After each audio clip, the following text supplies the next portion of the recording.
¿Sabías que Atotonilco el Alto tenía su propio tren? Durante 90 años, esta estación fue el corazón de la región. Lo llamaban cariñosamente La Guayaba. Un tren mixto que desde 1907 conectó a Ocotlán con Atotonilco, hasta su último viaje en 1997.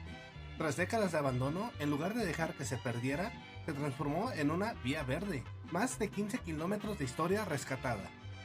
Pasó de ser una zona industrial a un pulmón natural increíble, donde la vegetación abrazó por completo las antiguas vías. Un viaje al pasado sin salir de la naturaleza. ¿Y tú, ya conocías la historia de este lugar?